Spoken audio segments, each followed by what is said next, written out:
जय महाराष्ट्र. कसे आहात सगळे? अजूनही काही आज सुट्टी नाहीये स्वरूपजी. मी ऑलरेडी एक व्हिडिओ टाकला होता आपल्या ग्रुपमध्ये की थोडस 8:40 आपण चालू करूया. मी प्रवासात होतो त्यामुळे कनेक्ट व्हायला मला वेळ गेला.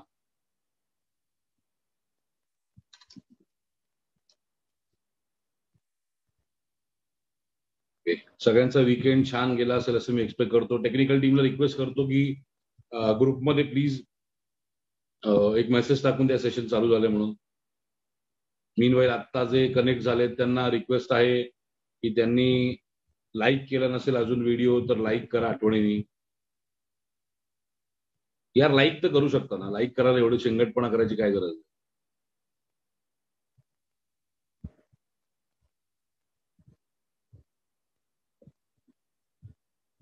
आय होप तुमच्यापैकी प्रत्येकाने जे कोणी लोक पुण्याला येणार आहेत त्यांनी पुण्याच्या सेशनचा फॉर्म भरला असेल. 29 बद्दल सांगा सर. ओके, 29ला सर टेलिग्राम ग्रुप ऍक्टिव्ह नाहीये. टेलिग्राम ग्रुप ऑलरेडी ऍक्टिव्ह आहे.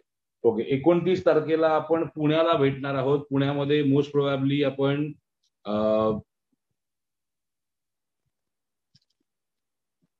सावित्रीबाई फुले नावाचा एक हॉल आहे, ऑडिटोरियम आहे, कोरेगाव पार्कच्या आजूबाजूला आहे कुठेतरी. म्हणजे पुणा स्टेशनवरनं तुम्हाला जवळ पडेल अशा पद्धतीचं लोकेशन बघतोय आपण. पुणा स्टेशन किंवा शिवाजीनगर स्टेशन. पुण्याची फी काहीही नसेल, फ्री ऑफ कॉस्ट इव्हेंट आहे. सो कृपा करून फी वगैरे काही विषय नाहीये तर तो विचार पण काढू नका.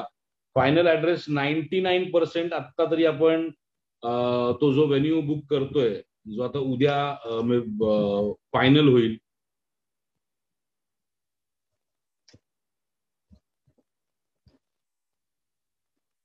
तो म्हणजे सावित्रीबाई फुले सभागृह ऑडिटोरियम. मदन सावंत साहेब, तुम्ही ट्रॅव्हलचा प्लॅन करा. तुम्हाला पुण्यापर्यंत असंही यायचंच आहे. एकतर पुणा स्टेशन असेल किंवा शिवाजीनगर स्टेशन असेल. सो कुठली गाडी जी शिवाजीनगरला थांबते ती पुण्या स्टेशनला थांबतेच थांबते. कोरेगाव पार्कच्या जवळ तुषार कडू साहेब, आता ऑडिटोरियम कुठला मिळतोय, मला हॉल कुठला मिळतोय त्याच्यावर ते डिपेंड करेल.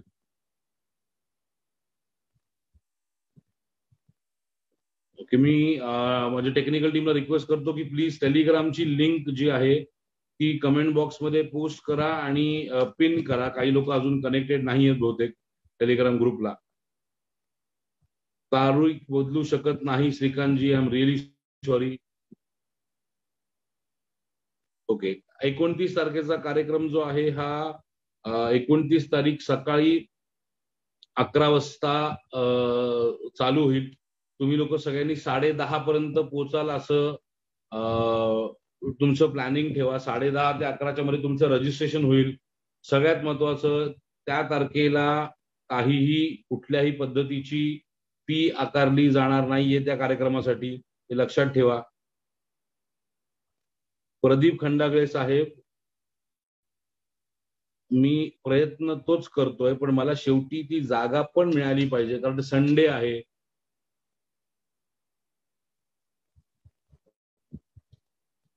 सो मी माझ्या टेक्निकल टीमला परत एकदा रिक्वेस्ट करतो की प्लीज कमेंट बॉक्समध्ये टेलिग्रामची लिंक पाठवा. आपल्या युट्यूबच्या आत्ता जे चालू आहे सेशन त्याच्या कमेंट बॉक्समध्ये, आणि आता पिन पण करा ती. फक्त आत्ता पुरता, नंतर करायची गरज नाहीये.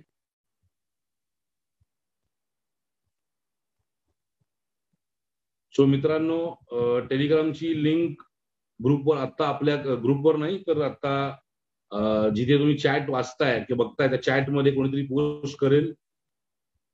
ओके, पोस्ट केलेली आहे, ही पिन पण करा प्लीज. मी टेक्निकल टीमला रिक्वेस्ट करतो.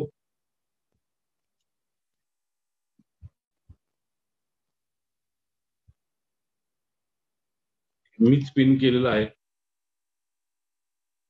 सो जे लोक टेलिग्राम ग्रुपवर नाही आहेत ते लोक आत्ता टेलिग्राम ग्रुपवरती जॉईन करू शकतात. वेळ जी आहे ती साधारणपणे 11 वाजता कार्यक्रम चालू होईल. तुमचं परतचा जो प्रवास आहे तो तुम्ही 3 नंतर कधीही प्लॅन करू शकता. आपण 2 वाजता कार्यक्रम संपवणार आहोत.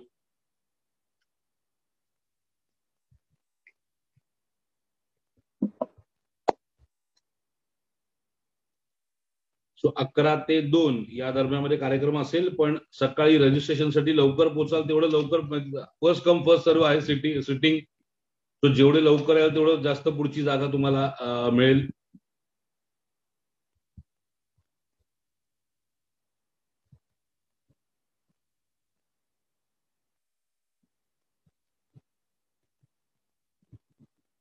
ओके, अजूनही काही लोक कनेक्ट होत आहेत म्हणून 1-2 मिनिटात आपण सेशन चालू करूया.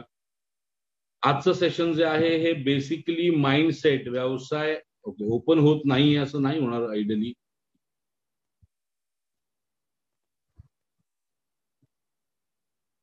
ठीक आहे, चला. ज्यांना टेलिग्रामची लिंक ओपन होत नाहीये त्यांनी कृपा करून 9833823333 9833823333 9833823333 या नंबरवरती फक्त MBA असा मेसेज करा. तुम्हाला एक ती टेलिग्रामची लिंक त्या ग्रुपवर मिळेल. आठवणीने तो नंबर मिनी MBA किंवा ओमकार हरिमाळे मिनी MBA अशा नावाने सेव्ह करा, कारण सेव्ह केल्याशिवाय तो नंबर ती लिंक तुम्हाला ओपन नाही करता येणार. सो न विसरता 9833823333 मी नंबर एकदा स्क्रीनवरती लिहितो म्हणजे प्रत्येकाला. मला टेक्निकल टीमला रिक्वेस्ट करतो की प्लीज मला होस्टिंग राईट द्याल का.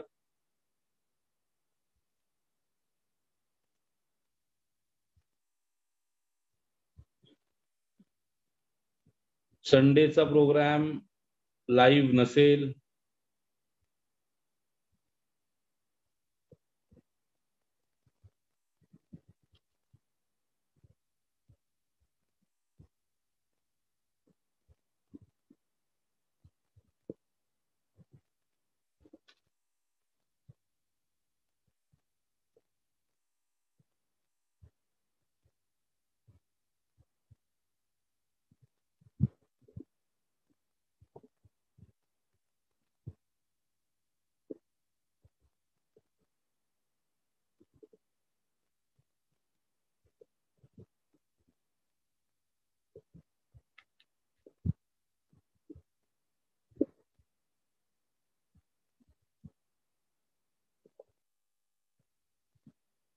अठ्ठ्याण्णव 33 82 33 33 या नंबरवरती व्हॉट्सअप करा. व्हॉट्सअपचं मी एक केलेलं व्हॉट्सअप करा mini MBA.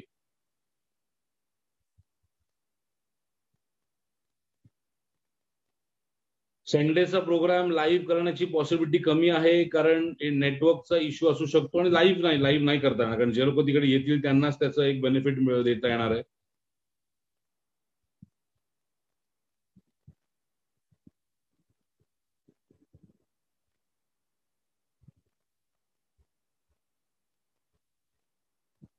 Okay, so I think सगळ्यांनी जे लोक, परत सांगतो की ज्या लोकांना टेलिग्रामची लिंक हवी आहे त्यांनीच फक्त मिनी MBAचा मेसेज करावा. त्यांना ती लिंक पाठवण्यात येईल. लिंक पाठवल्यानंतर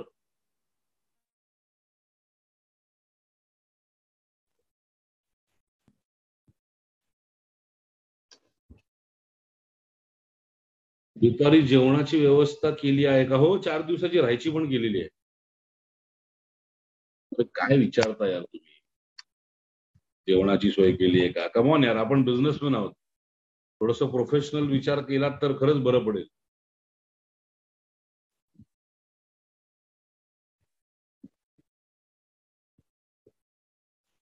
मी फायनल सांगतोय, पुण्यामधलं व्हेन्यू 99% हा क्रांतीज्योती सावित्रीबाई फुले ऑडिटोरियम असणार आहे.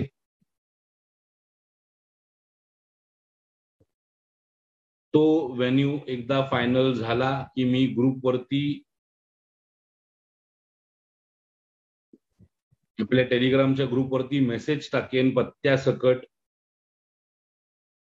जे लोक बाहेर गावून येणार आहेत त्यांनी पुण्याचं तिकीट काढावं, एकतर पुणा स्टेशनच्या जवळ किंवा शिवाजीनगर स्टेशनच्या समोर.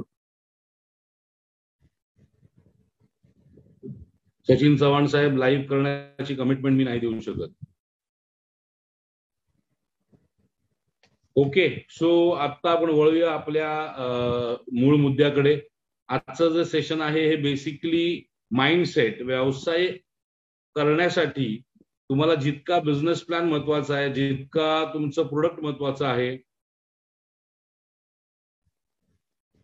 जितकं तुमचं फायनान्स महत्वाचं आहे, तितकंच क्रांती होती नाही, क्रांती ज्योती.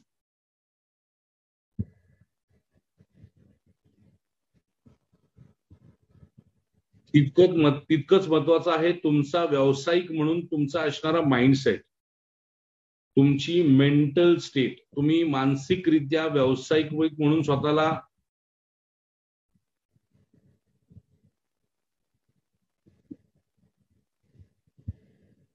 मानसिकरित्या स्वतःला किती स्ट्रॉंग समजता व्यावसायिक म्हणून, हे खूप गरजेचं आहे. एक व्यावसायिक म्हणून तुम्ही कुठल्या पद्धतीने विचार करणं अपेक्षित आहे याच्या बाबतीतलं आजचं सेशन असणार आहे.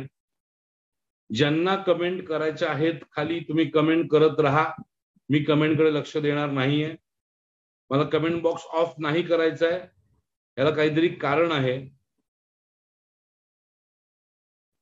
तुम्हाला मी जे सांगतोय त्याच्यात जास्त इंटरेस्ट आहे की तुम्हाला तुमचं काय म्हणणं आहे ते माझ्यापर्यंत पोहोचण्यात जास्त इंटरेस्ट आहे.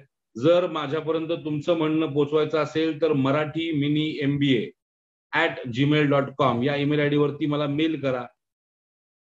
marathiminiMBA@gmail.com. मी वाटतं तो पण ईमेल आयडी लिहून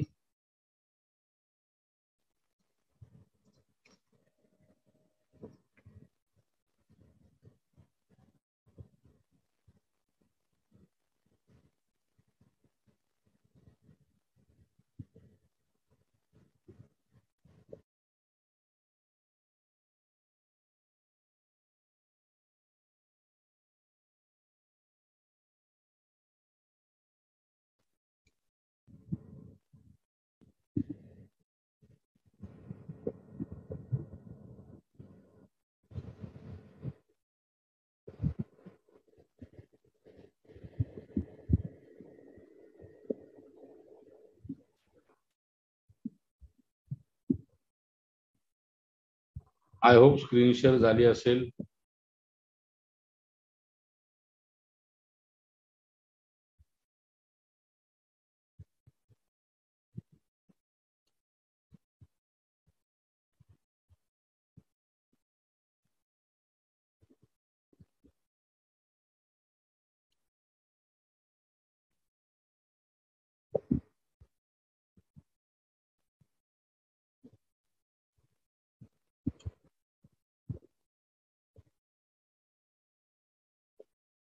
marathiminiMBA@gmail.com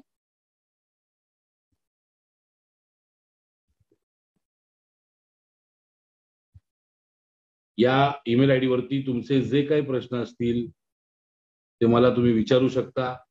या प्रश्नांची उत्तरं फक्त मेल पाठवताना तुमचं नाव, तुमचा कॉन्टॅक्ट नंबर द्यायला विसरू नका. कॉन्टॅक्ट नंबर नसेल तर मी उत्तर देणार नाही, कारण तुम्हाला जो रिप्लाय मला करायचा आहे तो शक्यतो तुमच्या पर्सनल मोबाईलच्या व्हॉट्सअप नंबरवरती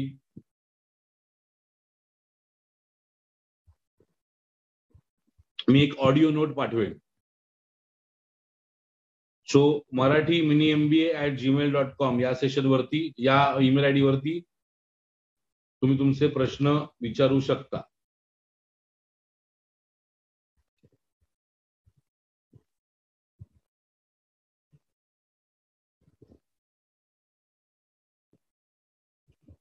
हा ईमेल आयडी आहे. ज्यांना नोट डाऊन करायचं नोट डाऊन करू शकतात.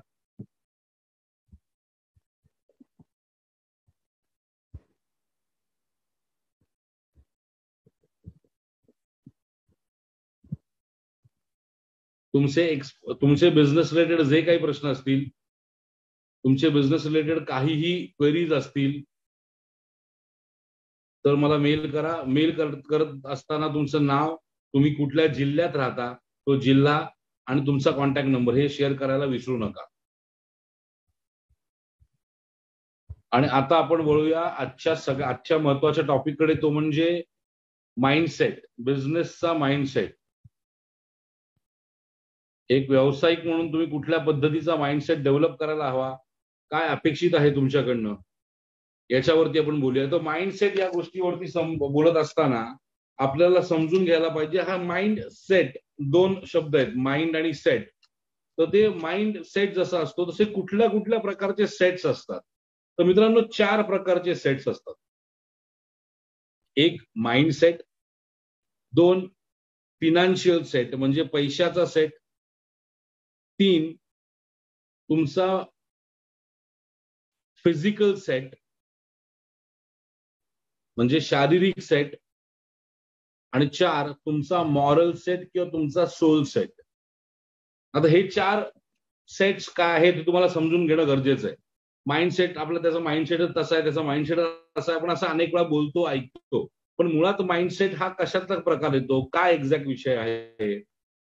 तर सगळ्यात आधी तुम्हाला एक गोष्ट लक्षात ठेवायला लागेल की तुम्हाला एक व्यावसायिक म्हणून जर यशस्वी व्हायचं असेल तर हे 4ही सेट्स तुम्हाला तुमचे इंटॅक्ट ठेवावे लागतील, तुमचे प्रॉपर असणं गरजेचं आहे.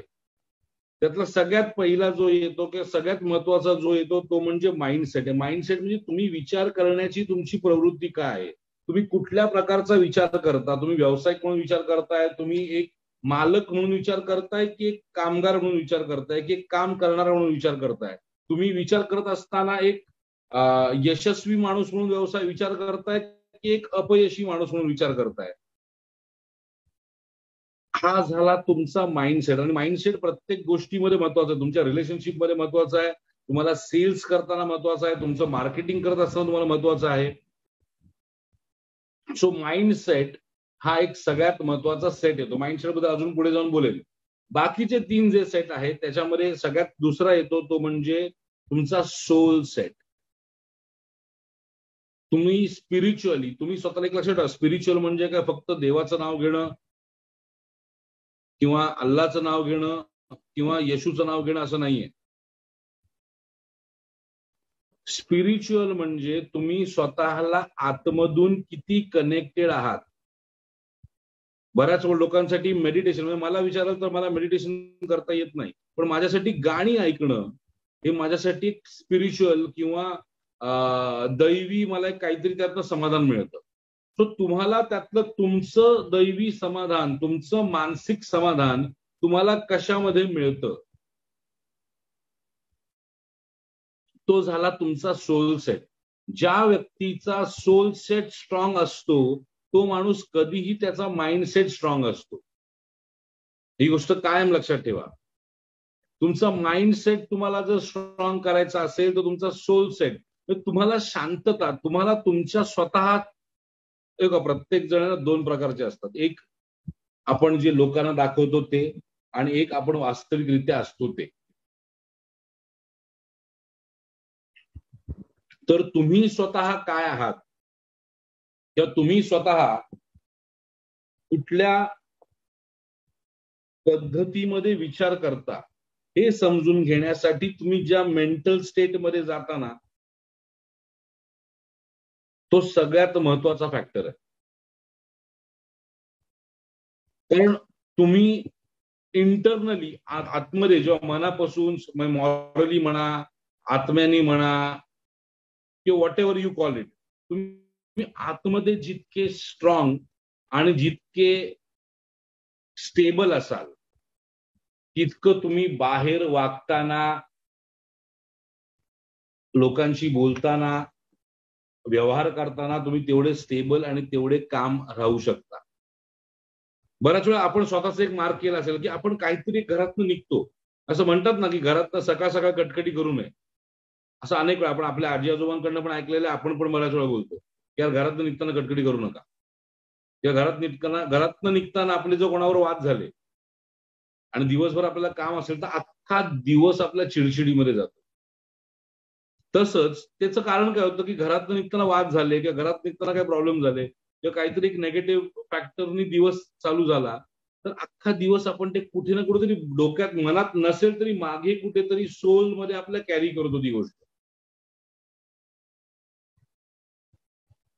सो ते कॅरी करू नये. किंवा इव्हन काही लोकांचं तर असं आहे ना, काही लोक एखादी गोष्ट आयुष्यभर कॅरी करतात. म्हणजे कधीतरी लहानपणी एखादी घटना झालेली असते आणि त्या घटनेचा प्रभाव आपल्या आयुष्यभर कायमस्वरूपी आपण घेऊन चालतो.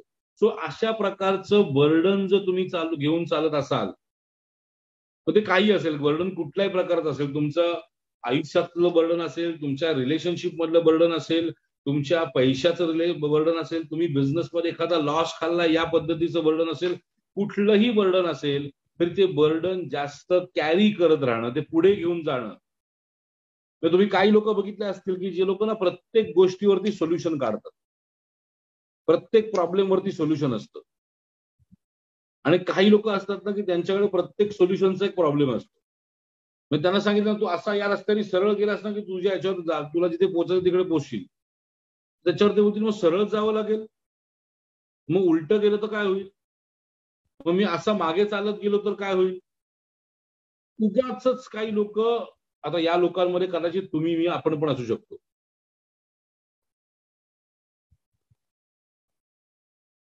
या गोष्टीमध्ये कदाचित तुम्ही आणि मी आपण पण असू शकतो, आपल्याला कळत नाही की आपण नेगेटिव्ह माइंड फ्रेम मध्ये, नेगेटिव्ह सोल सेट मध्ये आपण कधी निघून जातो. या इतर आजूबाजूच्या गोष्टींवरती या गोष्टी खूप डिपेंड करतात, या गोष्टी खूप मॅटर करतात. सो जर तुम्ही अशा प्रकारचं काहीतरी एक नेगेटिव्ह माइंड फ्रेम कॅरी करताय, तर तो तुम्हाला समजणं गरजेचं आहे. तो तुम्हाला स्वतःला ओळखण्यासाठी त्या गोष्टीचा खूप महत्वाचा रोल प्ले करतो. तो सगळ्यात पहिला सेट आहे तो म्हणजे माइंड सेट. दुसरा आहे तो म्हणजे सोल सेट. तुम्ही स्वतःशी आतमध्ये किती चांगले कनेक्टेड आहात, म्हणजेच तुम्ही स्वतःला किती चांगले ओळखता, हा झाला तुमचा सोल सेट. तिसरा बिझनेसमध्ये किंवा आयुष्यामध्ये सगळ्यात महत्वाचा फॅक्टर येतो तो म्हणजे तुमचा फिजिकल सेट. तुम्ही शारीरिकरित्या किती स्ट्रॉंग आहात. शारीरिकरित्या तुम्हाला ज्या तुमच्या कमिटमेंट्स आहेत, का लक्षात ठेवता, मी शारीरिकरित्या बोलण्याचं किंवा फिजिकल सेट या विषयावर बोलण्याचं मला नैतिक अधिकार नाही वास्तविकरित्या बोलायला गेलं तर. पण मला विचाराल तर मी फिजिकली इतका सेट आहे, इतका स्टेबल आहे अजून तरी देवाच्या कृपेने, की ज्याच्यामुळे माझ्या ज्या जबाबदाऱ्या आहेत, मग त्या व्यावसायिक जबाबदाऱ्या असतील, त्या सामाजिक जबाबदाऱ्या असतील, त्या पारिवारिक जबाबदाऱ्या असतील, त्या जबाबदाऱ्या पार पडण्यामध्ये माझा शारीरिक कुठलीही गोष्ट आड येत नाही.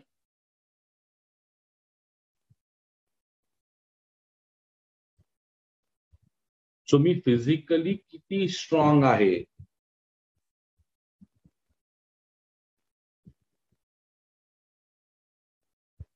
फिजिकली स्ट्रॉंग म्हणजे फक्त बॉडी बिल्डिंग केली आहे, आर्म्स बनवलेत असं नाही. शरीराने तुम्ही आतून किती स्ट्रॉंग आहात. बरेच लोक आपण बघितलं की खूप छान बॉडी असते, एकदम फिजिकली फिट असतात, पण कायम थकलेले असतात. हे थकावट ही कुठून येऊ शकते, तर तुमच्या मानसिक सेटवरनं, माइंड सेटवरनं किंवा सोल सेट तुमचा जर डिस्टर्ब असेल, तर ती थकावट तुमच्या शरीरावरती येऊ शकते.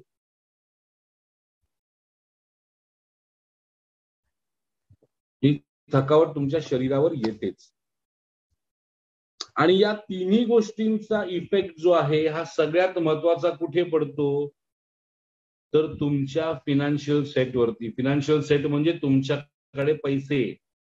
एक लक्षात ठेवा, या चारही गोष्टी इंटरलिंक्ड आहेत, पण या तिन्ही गोष्टींच्या, पहिल्या तीन गोष्टींचा मेजर इफेक्ट जो पडतो तो पडतो त्या चौथ्या गोष्टीवर, तो म्हणजे पैसा. तुम्ही कितीही मेहनत करताय, शरीराने स्ट्रॉंग आहात, सगळं तुमचं स्ट्रॉंग आहे, पण तुमचं माइंडसेटच क्लिअर नसेल, तुम्ही एखाद्या नोकरदारासारखाच विचार करणार आहात. जर तुम्ही बॉडी बिल्डर असाल, तुम्ही एकदम मेडिटेशन करत असाल, पण तुमचा मुळात विचार करण्याची तुमची विचारसरणी ही जर एखाद्या नोकराची असेल, तर तुम्ही कधीच मालक होऊ शकत नाही. त्याचप्रमाणे समजा तुमची नोकरदारची नाही पण व्यावसायिकाचा माइंडसेट तुमचा स्ट्रॉंग आहे, पण तुम्ही आतनच कमकुवत आहात, तर तुम्ही मनानेच ढासळलेले आहात. तुम्ही स्वतःला ओळखतच नाही. तुम्हाला हेच नाही माहिती माझ्या आयुष्याचं मूळ ध्येय काय.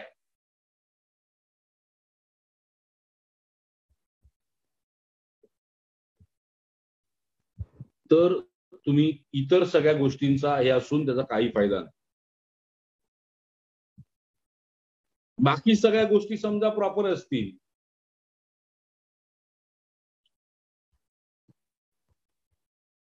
पण तुम्ही शरीराने तुमचं शरीर जर या इतर गोष्टींना जर साथ देऊ शकत नसेल, मनाने स्ट्रॉंग आहात, तुम्ही इंटरनली स्वतःला खूप चांगलं ओळखता, पण शरीराने वीक आहात, काहीतरी आजाराने तुम्ही जोडले गेलेले आहात,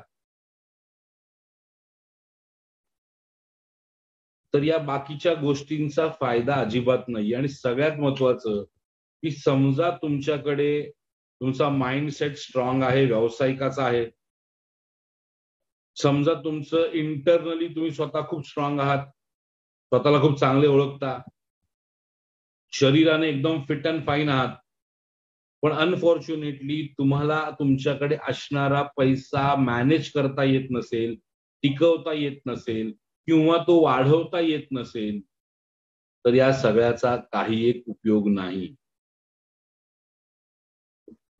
सो माइंडसेट जर स्ट्रॉंग करायचा असेल, आणि कधी आपण बघा ना, बऱ्याच वेळा असं होतं की आपल्याकडे पैसे असले खिशात की आपण एकदम शांत असतो. मला विचाराल तर माझं mindset soul set is equally proportionate to my financial set. माझ्याकडे फिनान्शियली माझ्या अकाउंटला मला एक्सपेक्टेड असणारे पैसे असतील तर मी मेंटली स्टेबल असतो. हे अतिशय प्रामाणिकपणे सांगतोय. का किंवा ते पैसे कुठे उडवायचे, खर्च करायची इच्छा असं नाही. किंवा उद्या जर काही प्रॉब्लेम आला, उद्या जर काही गोष्ट समोर आली, तर मी सगळ्या गोष्टी त्या मोमेंटला हातात असणाऱ्या पैशावरनं एक त्याला सोल्युशन क्रिएट करू शकतो. लोक म्हणतात ना की पैसा सर्वस्व नाहीये. हो, मान्य आहे, नाहीच आहे पैसा सर्वस्व. पण पैसा त्या सर्वस्वापेक्षा कमी पण नाहीये. लोक म्हणतात पैसा झोप विकत नाही घेऊ शकत. हो, नाही घेऊ शकत. पण किमान चांगली झोप लागावी यासाठी तुम्हाला एक चांगला एसी असणारा रूम, एक चांगली गादी, हे तर विकत घेऊ शकतो पैसा. लोक म्हणतात पैशाने आनंद विकत घेता येत नाही, पैशाने नाती गोती विकत घेता येत नाही. हे मी बऱ्याच वेळा ऐकतो लोकांकडून. मित्रांनो, पैशाने नाती गोती विकत घेता येत नाही, पण त्याच नातेवाईकांना जेव्हा कधीतरी मेडिकल इमर्जन्सी येते, त्यांच्या आयुष्यात काहीतरी प्रॉब्लेम येतो, तेव्हा तुमच्याकडे असणारा हाच पैसा त्यांना चांगल्या हॉस्पिटलमध्ये चांगली ट्रीटमेंट देऊन त्यांचं आयुष्य वाचवू शकतो.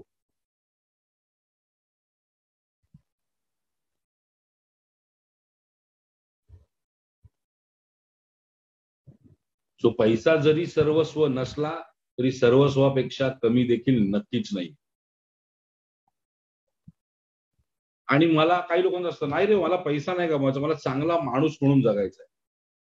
मित्रांनो, स्वतःला एका ठिकाणी इमॅजिन करा. ते ठिकाण म्हणजे, इमॅजिन करा की तुमचा मृत्यू झालाय.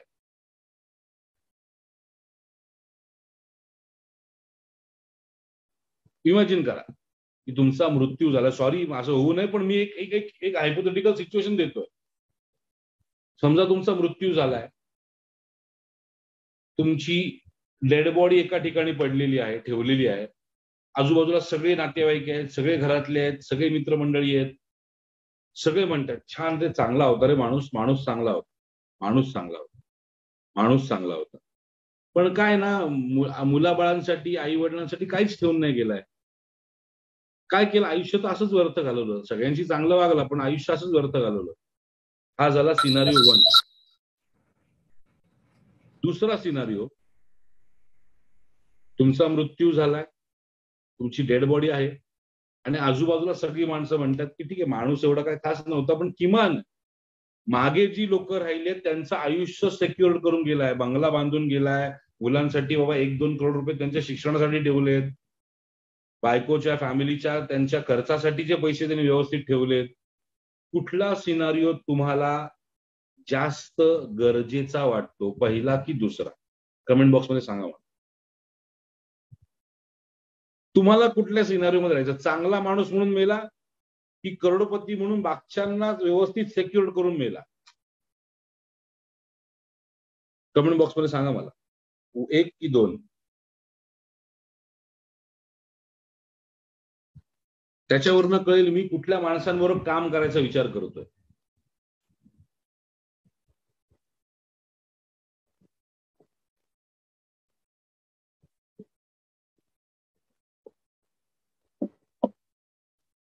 ओके, सो मॅक्सिमम लोकांचं, आय थिंक सगळ्यांचंच उत्तर आहे 2. सो जर त्या सिच्युएशनला तुम्हाला स्वतःला आणायचं असेल, एक मिनिट कोणीतरी लिहिले दोन्ही. माफ करा, दोन्ही शक्य नाही असं मी म्हणत नाहीये, पण माझा प्रश्न क्लिअर आहे की तुम्हाला, ज्यांनी कोणीतरी उत्तर दिलंय दोन्ही, त्यांना मला प्रश्न करायचा की जास्त प्रेफरन्स तुमचा कुठल्या गोष्टीला आहे? जे म्हणाले दोन्ही, त्यांना त्यांच्याबद्दल माझं काही हे नाहीये, पण मला त्यांना एक सांगायचंय की आयुष्यात सगळ्यांनाच खुश ठेवणं हा जो तुमचा आयुष्याचा नियम असेल, हा जो तुमच्या आयुष्याचं ध्येय असेल, तर माफ करा, तुम्हाला जेवढी लोक मेल्यानंतर शिव्या देतील ना, तेवढं कोणाला देणार नाही. कारण तुम्ही सगळ्यांना खुश ठेवण्याच्या नादामध्ये, अनेक लोक बघतो मी की ज्यांना असं वाटतं की मी सगळ्यांना खुश ठेवायला पाहिजे, सगळ्यांना आनंदी ठेवायला पाहिजे. जे सगळ्यांना आनंदी ठेवायला जातात ते स्वतः शेवटी दुःखी होतात.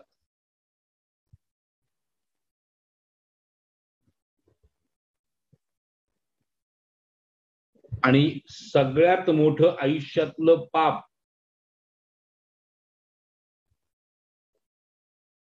जर कुठलं असेल तर ते म्हणजे स्वतःला त्रास देणं.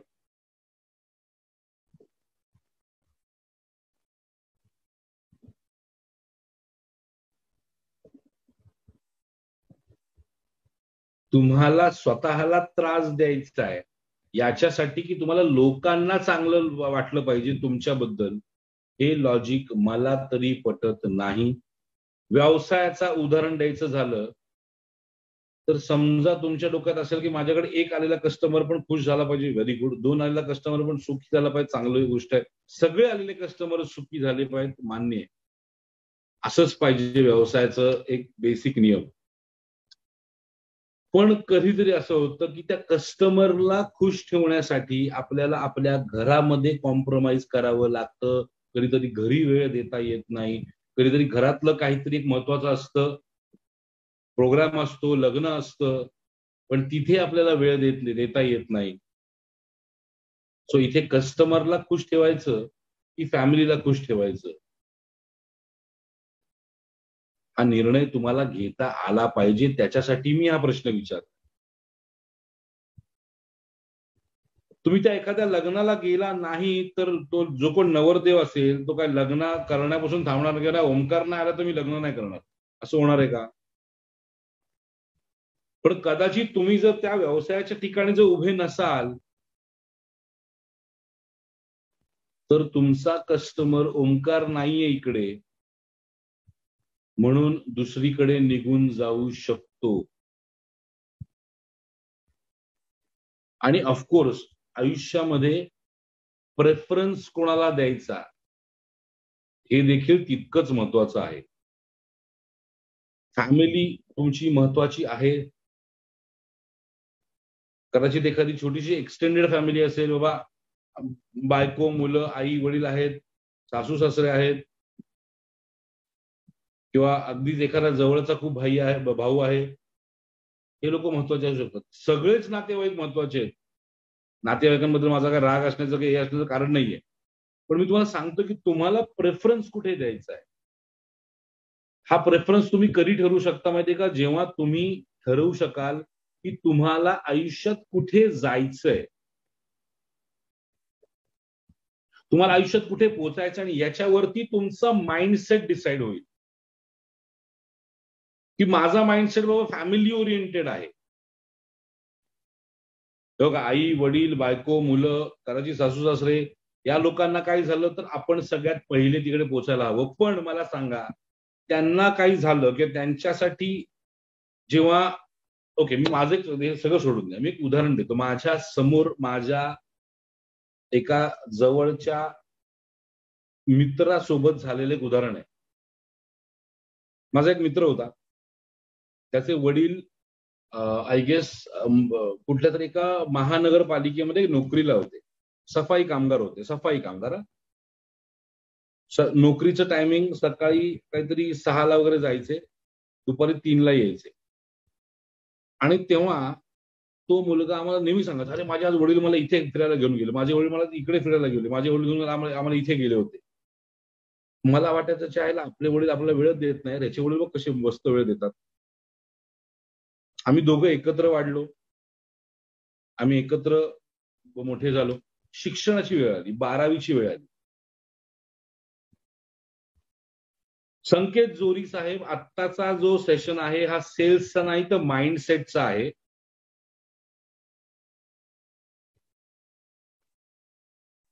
आणि प्लीज हे असे इमोजी टाकून मला सांगू नका मी काय करायचं. मला माहितीये मी काय करतोय.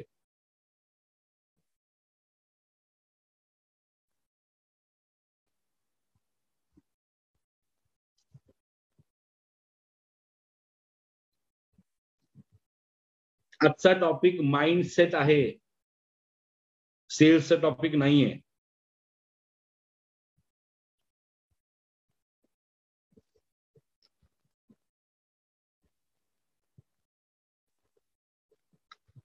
सो माझ्या मित्राची सोयी सांगू होतो. आम्ही दोघं एकत्र झालो, मोठे झालो, 12वीत गेलो.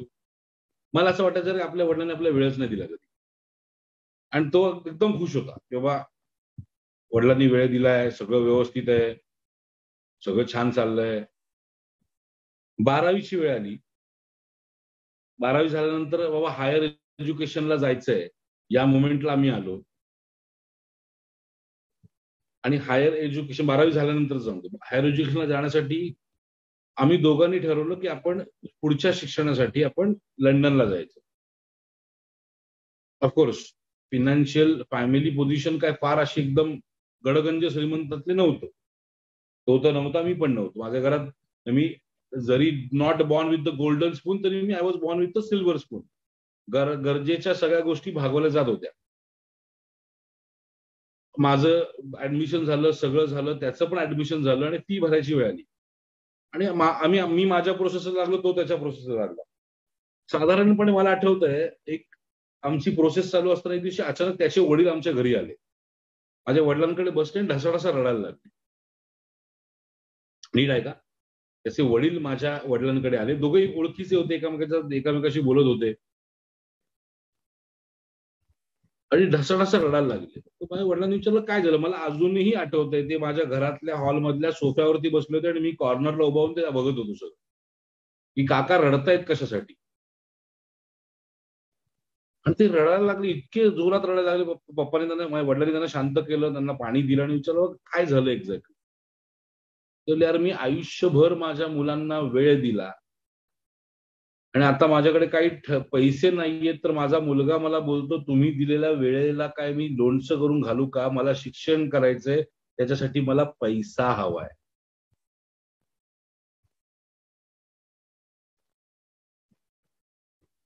आणि तो मोमेंट माझ्यासाठी इतका हिटिंग होता.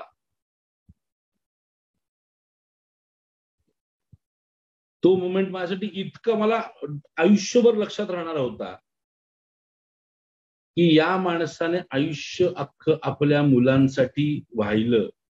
त्यांनी कदाचित त्यावेळेस एखादी दुसरी नोकरी केली असती, मुलांना वेळ कमी दिला असता, जो माझ्या वडिलांनी केलं होतं. मला त्यावेळेस राग यायचा, वडील वेळ नाही देतात.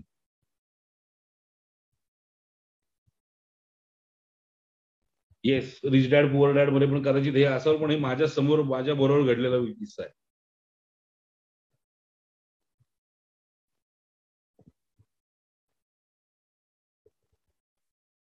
आणि ती गोष्ट कायमस्वरूपी लक्षात राहिली. आज माझी जेव्हा मुलं मला बोलतात की बाबा आपण इथे जाऊया, बाबा तिथे जाऊया, बाबा आपण हे करूया, ते इच्छा तर खूप असते मनापासून. पण तेव्हा जाणवतं आपल्या मुलांनी आपल्याला हे कधी बोलायला नको की तुम्ही दिलं काय आम्हाला, तुमच्या वेळेचं काय लोणचं करून घालू का. आणि त्याच्यामुळे ती ऊर्जा येत राहते सारखं काम करत राहण्याची. सो तुम्हाला कुठल्या सिनारिओ मध्ये स्वतःला ठेवायचंय हे तुम्ही ठेवा, तुम्ही ठरवा, हा निर्णय तुमचा आहे.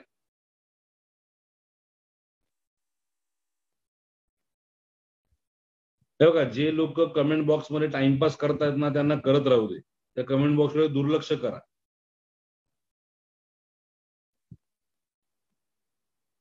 मी काय बोलतो त्याकडे शांतपणे ऐका. सो माइंडसेट हा जो प्रकार आहे ना, हा तुम्हाला तुमचा क्रिएट करावा लागेल. हा कोणीही तुमचा क्रिएट नाही करू शकतो. तुम्हाला माइंडसेट जो आहे, मी तुम्हाला उदाहरण देऊ शकतो. एक साधं उदाहरण द्यायचं म्हणजे जिंकणाऱ्याची आणि हारणाऱ्याचं माइंडसेट काय असतो.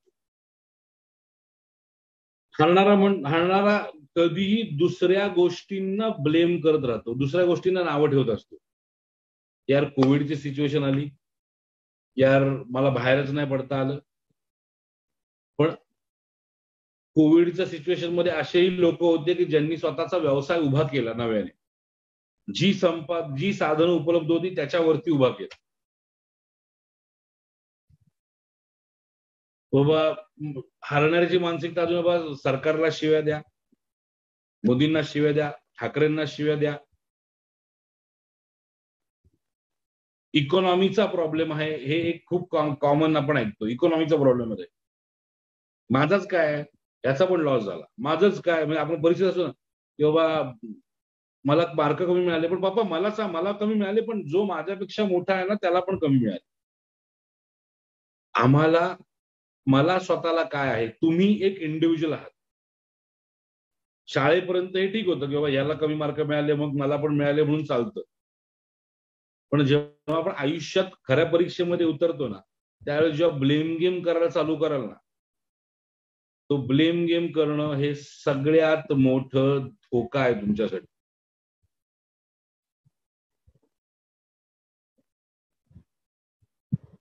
जो अपयशी माणूस असतो, तो अपयशी माणसाला जर कोणालाही उत्तरदायित्व नसतं, कोणाला अकाउंटेबिलिटी नसते. तो आपला मनमोजी असतो, मला पाहिजे ते करेल, मला हे करायचं मी हे करेल. कुठल्याही गोष्टीचा हिशोब किताब नसतो, कुठली गोष्ट मेंटेन नसते, कुठल्याही गोष्टीची प्रायोरिटी नसते. जो यशस्वी माणूस आहे ना, तो स्वतःच्या प्रायोरिटीज ठरवून घेतो. जो अपयशी माणूस आहे ना, त्याला आयुष्यात कुठल्याही प्रकारचं गोल नसतो. आज सकाळी उठायचं, कामावर जायचं, नोकरी करायची, नाही तर नाक्यावर बसून टवाळक्या करायच्या, क्रिकेटच्या मॅचेस खेळायच्या, संध्याकाळी मित्रांबरोबर गप्पा मारत नाक्यावर उभं राहायचं, रात्री बाबा 2-4 पेग मारायचे, घरी जायचं.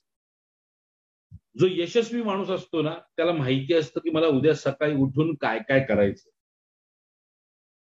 अनेक यशस्वी माणसं रात्री झोपण्यापूर्वी लिहून ठेवतात उद्याची करायची 10 कामं. अपयशी माणूस आहे ना, तो त्याला काही स्वप्नच नसतात. त्याला बाबा आजचा दिवस कसा भागवता येईल हेच त्यांचं स्वप्न. यशस्वी माणूस असतो ना, तो कायम मोठी स्वप्न बाळगून चालतो. म्हणजे मला आठवतं, मी काय मोठा नाहीये की मी यशस्वी नाही असंही म्हणत नाहीये, मी आहे असंही नाही म्हणत आहे. पण मला आठवतंय मी ज्यावेळेस व्यवसाय सुरुवात केली होती ना, मी त्यावेळेस लिहून ठेवलं होतं की माझा कमीत कमी ठाणे शहरामध्ये प्राईम लोकेशन मध्ये कमीत कमी 2 किंवा 3 बीएचकेचा किंवा 1000 ते 1200 स्क्वेअर फीटचा फ्लॅट असेल, माझी 30-40 लाखाची गाडी असेल, माझा स्वतःचा एक बंगला असेल, माझे स्वतःचे फार्म हाऊस असतील, मला एक मुलगा झाला तर 1-2 मुलं झाली तर 2 प्रत्येकासाठीची इंडिव्हिज्युअल प्रॉपर्टी असतील, माझ्या बँक अकाउंटला एक 5 ते 7 करोड रुपये बँक बॅलन्स असेल. ही माझी स्वप्न तेव्हा होती. आणि जेव्हा माझं लग्न झालं आणि बायकोला माझी स्वप्न सांगितली होती, हसत होती. तर तुझं आता कुठे कशात काय नाही, तू कुठली स्वप्न बघतोय. पण मला माहिती होतं स्वप्न बघितली नाही ना ती पूर्ण करता नाही येणार. तर तुम्हाला जर यशस्वी व्हायचं असेल तर स्वप्न बघायला चालू करा. पण फक्त स्वप्न न बघता, मुंगरी लाल के सपने न बघता, जी स्वप्न पूर्ण करण्यासाठी एक लक्षात ठेवा, तुमची जी काय स्वप्न असतील ना, ती सगळी स्वप्न लिहून काढा. कदाचित ती आत्ता लिहिताना असं मनात असेल की होतील की नाही होतील, जमेल की नाही, एकदा लिहा तर. आणि मग ती स्वप्न पूर्ण करण्यासाठी बाबा आपण आपलं समजा लेट सजू आपण 1 जून पासून काम चालू करतो एकत्र सगळेजण.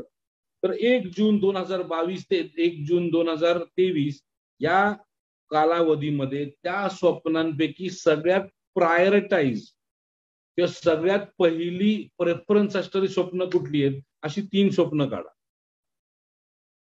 आणि त्या 3 स्वप्नांच्या दिशेने जाण्यासाठी मी पुढच्या 1 वर्षामध्ये काय करणार आहे, हे ठरवा आणि लिहून काढा. आणि ते जे लिहिलंय ना, ते पॉइंट्स आठवड्यातून एकदा फक्त शांत असाल तेव्हा उघडा, वाचा आणि ठेवून द्या पुस्तक. आणि मित्रांनो, विश्वास ठेवा, या गोष्टी अफेक्ट करायला चालू करतात. आणि दुसरं सगळ्यात महत्वाचं जे मी स्वतः फॉलो करतो आणि त्याचा मला इफेक्ट आलाय, ते म्हणजे तुम्हाला जे अचीव करायचंय ती गोष्ट फील करायला चालू करा.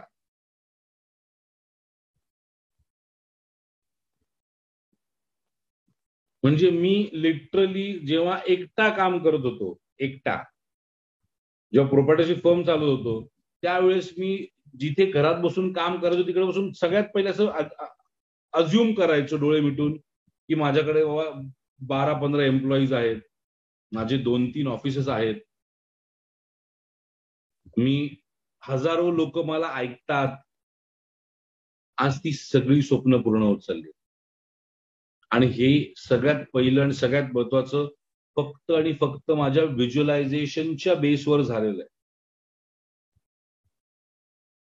जेव्हा मी व्हिज्युअलाइज करायला लागतो किंवा मी उद्या जाऊन लेट्स अजून पंतप्रधान झालो, पंतप्रधान झाल्यानंतर मी हे काम करतोय, मी ते काम करतोय, येस याला अफर्मेशन म्हणा, लॉ ऑफ अट्रॅक्शन म्हणा, मला ह्याला काय म्हणतात ते माहित नाही, पण हे वर्क करतं एवढं मला माहितीये.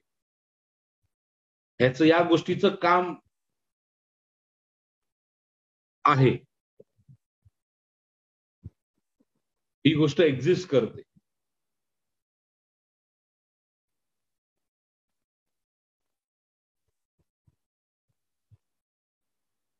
आणि त्याच्यातून व्हिज्युअलाइज करा, फील करा ती गोष्ट. मी फक्त लिहून ठेवलं, फक्त विचार केला असं नाही. ती गोष्ट फील करायला चालू करा. आणि हा जो काय रूल असेल, लॉ असेल, काय याला म्हणाल, हे पॉझिटिव्ह साठी जसं काम करतं तसं नेगेटिव्ह साठी पण काम करतं. की नाही यार, माझं आयुष्यात काय होणारच नाही, माझ्यावरची कर्ज आहेत ती कशी जातील, माझी कर्ज कधीच संपणार नाहीत, माझे आई वडील कधीच खुश राहणार नाहीत, मी बायकोला कधीच सुखी ठेवू शकणार नाही, मुलांना कधीच चांगल्या शाळेत नाही करत, असा विचार कराल तर हेच होईल. मी करोडपती होईन, माझ्याकडे एवढे पैसे असतील, माझे एवढे बंगले असतील, माझ्याकडे या गाड्या असतील, असा विचार केला तर तेच होईल. विचार काय करायचा, तुमच्या विचारांवरचा कंट्रोल तुम्हीच आणू शकता, तो दुसरा कोणीही आणू शकत नाही. मग तो विचार अगदी आपण जो विषय आपला तो म्हणजे आपला व्यवसाय. मला व्यवसाय कुठला करायचा आहे, मी कुठल्या व्यवसायामध्ये काम करणार आहे, त्या व्यवसायासाठी मला कुठल्या कुठल्या गोष्टी लागणार आहेत, त्या गोष्टी मिळवण्यासाठी मी काय काय करणार आहे, त्या कंपनीचा किंवा त्या ऑर्गनायझेशनचा टर्नओव्हर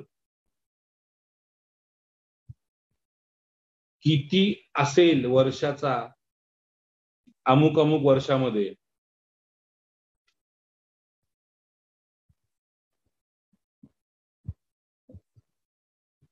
या सगळ्याचा ना एकदा विचार करा शांतपणे. आणि सगळं मनातलं बाजूला ठेवून करा मित्रांनो, सगळं बाजूला ठेवा मनात. आणि या गोष्टीचं एक ऍडव्हान्स व्हर्जन जर तुम्हाला हवं असेल तर मी आपल्या ग्रुपमध्ये माझ्या टीमला पोस्ट करायला सांगतो. मी एक अख्खी सिरीज केली आहे 7 दिवसांची, 7 days to change your thoughts. तुमचे विचार बदलण्यासाठी 7 दिवस. 7 दिवस भरपूर होतात. तेव्हा विचार बदलण्यासाठी 7 दिवस लागतात, आयुष्य बदलण्यासाठी 67 दिवस लागतात, सवयी बदलण्यासाठी 21 दिवस लागतात. तो जो पहिला हे आहे त्याची मी सिरीज केली होती, माझ्या युट्यूब चॅनलवरती जरी गेला तरी तुम्हाला तो मिळेल, ओमकार हरिमाळी या चॅनलवरती. 7 days to change your thoughts. माझ्या टीमला सांगतो, टीम पैकी कोणतरी ग्रुपमध्ये पोस्ट करेल. अख्खी एक प्लेलिस्ट आहे, 7 नाही 8 व्हिडिओची एक प्लेलिस्ट आहे. त्याच्यामध्ये बऱ्याच ऍक्टिव्हिटी मी डेली टास्क दिले की तुम्ही तुमचे विचार करण्याची पद्धत कशी बदलू शकता.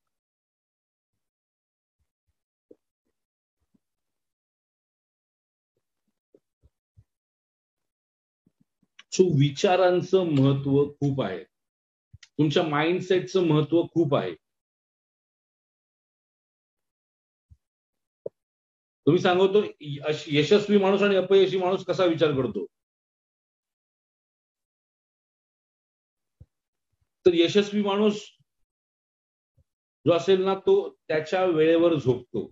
अपयशी माणूस, आपल्यापैकी अनेक जण ही गोष्ट करतात, काही प्रमाणात मी देखील ही करतो. कदाचित त्याच्यामुळे मला माझ्या यशाकडे जाण्यापासून अजून थोडंसं मला डिले होतो की रात्री घरी गेलं, बेडवर पडलं की आपला मोबाईल चालू करायचा, नेटफ्लिक्स, युट्यूब, फालतूचे ते 2-2, 3-3 मिनिटाचे रील्स बघत राहणं. जर तुम्हाला युट्यूब, मी ही आता सवय बदलली आहे, युट्यूबच बघायची सवय. ठीक आहे, असं काही लोकांचं असतं किंवा बघितल्याशिवाय झोपच येत नाही.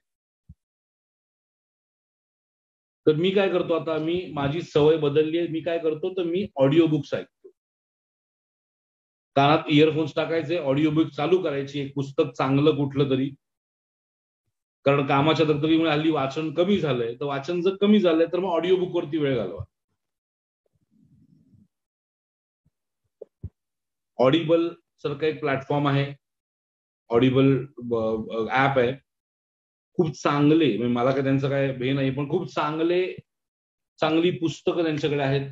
किंवा स्टोरी टेल, मराठी ऐकायला आवडत असेल तर स्टोरी टेल नावाचा ऍप आहे, डाउनलोड करा. काय वर्षाचे 300-400 रुपये चार्ज करतात. पण युट्यूब वरती किंवा नेटफ्लिक्स वरती किंवा प्राईम अमेझॉन वरती जर वेळ घालवायचा असेल ना, तर बेटर आहे ते पुस्तक ऐकण्यामध्ये वेळ घालवा. पुस्तकं वाचायचा कंटाळा किती लोकांना आहे, प्रामाणिकपणे सांगा.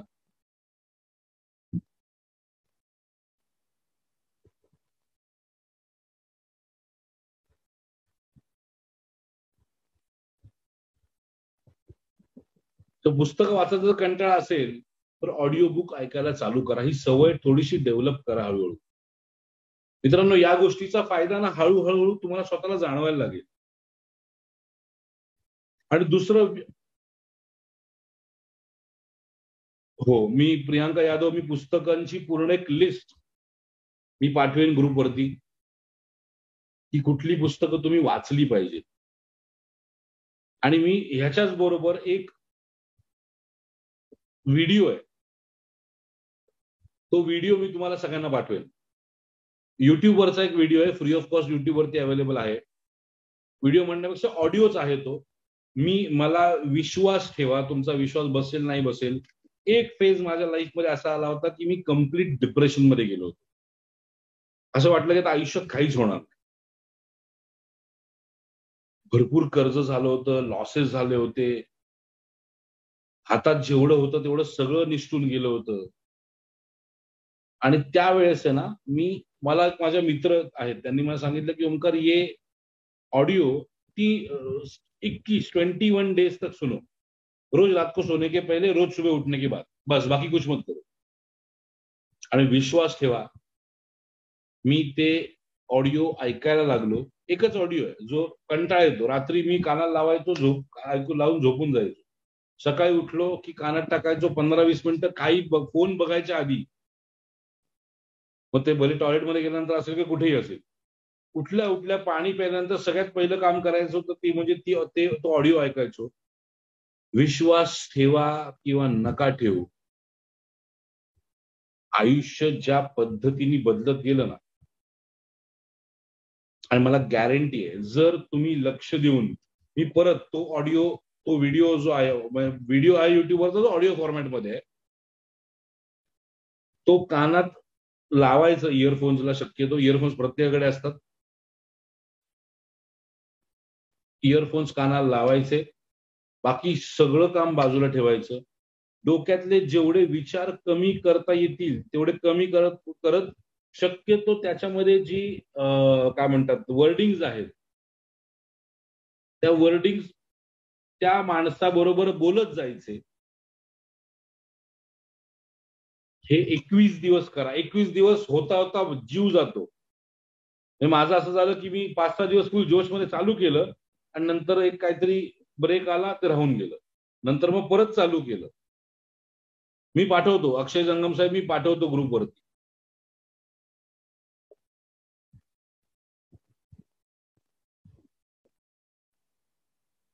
आणि त्यांनी मला तरी फरक पडला आणि आय एम व्हेरी शुअर मी जेवढ्या लोकांना ती सजेस्ट केलंय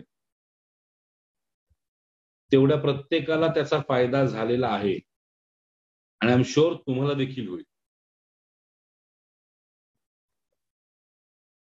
सो ती मी व्हिडिओ पाठवतो. जसं आपलं सेशन झालं ते मला टीमकडे नसेल तर माझ्याकडे असेल. जसं आपलं सेशन झालं तसं मी पाठवतो. यशस्वी माणसाचा एक महत्वाचं आहे म्हणजे तो स्वतःच्या लर्निंग वरती स्वतःच्या इम्प्रुव्हमेंट वरती जास्त भर देतो.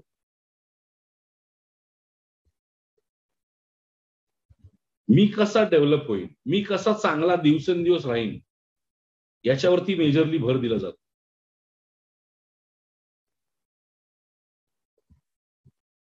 जे नियम जगातल्या त्या 2% लोकांना माहिती आहेत ते नियम तुम्हाला यात मी 11 दिवसाचे आपले जे सेशन्स आहेत हे जर रोज एकदा नंतर परत ऐकलेत तर याच्यात तुम्हाला लक्षात येईल की याच्यामध्ये बरेच मी business strategies, mindset strategies, sales strategies, marketing strategies दिलेल्या आहेत. मग मला ते असं प्रोफेसर सारखं पॉइंटर्स नाही करता येत या गोष्टींमध्ये. मी फ्लो मध्ये अनेक गोष्टी, अनेक एक्सपिरियन्स, अनेक गोष्टी शेअर करतो. त्याच्यामुळे तुम्हाला ते पॉइंटर्स मिळतील. एक लक्षात ठेवा, माइंडसेटच सर्वस्व आहे. सेल्स, मार्केटिंग या सगळ्या गोष्टी नंतर येतात. माइंडसेट सगळ्यात महत्वाचा आहे.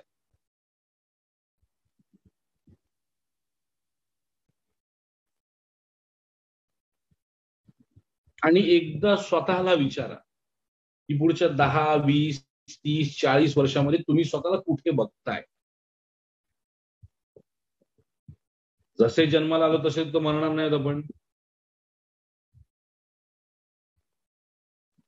तर तुम्ही स्वतःची ग्रोथ कशी बघताय आणि त्या ग्रोथच्या दिशेने स्वतःचे ऍक्शन्स घ्यायला चालू करा.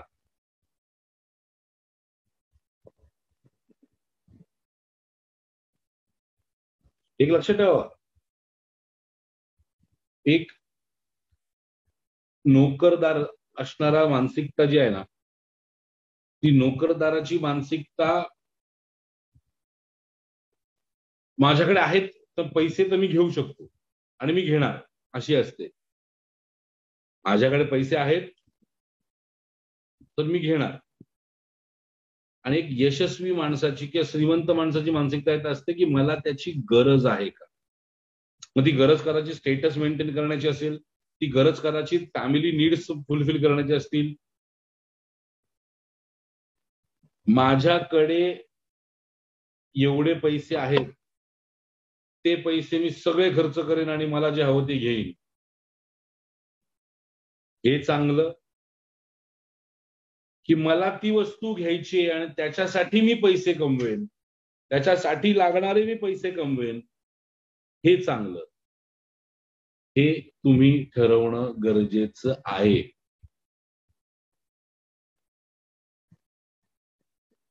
परत सांगतो, माझ्याकडे अमुक अमाऊंटचे पैसे आहेत, त्या पैशामधनं मी हे घेईन किंवा मला ती वस्तू हवी आहे. मग ती वस्तू कदाचित रॉल्स रॉयस असेल, iPhone 13 असेल, कदाचित एखादा बंगला असेल, ते घेण्यासाठी मला पैसे कमवायला काय करावं लागेल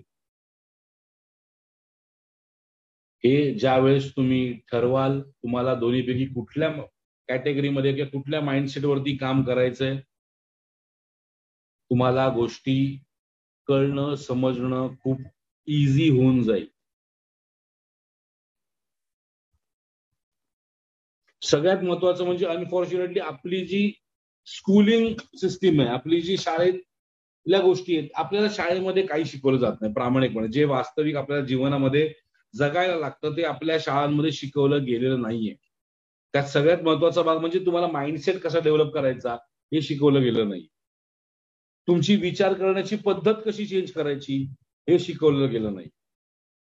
तुमच्या समोर आलेले प्रॉब्लेम्स तुम्ही प्रॉब्लेम्स म्हणून न घेता अपॉर्च्युनिटीज म्हणून घेऊन त्या प्रॉब्लेम्सला अपॉर्च्युनिटीमध्ये कसं कन्वर्ट करायचं हे आपल्याला शाळेत शिकवलं गेलेलं नाहीये. स्वतःवरती विश्वास कसा ठेवायचा हे आपल्याला शाळेत शिकवलं गेलेलं नाहीये. स्वतःचे पॅशन कसे ओळखायचे, स्वतःला कसं ओळखायचं हे आपल्याला शाळेत शिकवलं गेलेलं नाहीये. आपल्याला ज्या गोष्टींची भीती वाटते त्या भीती असणाऱ्या गोष्टी कशा हँडल करायच्या हे अनफॉर्च्युनेटली आपल्याला शाळेत शिकवलं गेलेलं नाहीये. आणि हे कदाचित MBAच्या कॉलेजमध्ये पण शिकवलं जाणार नाहीये.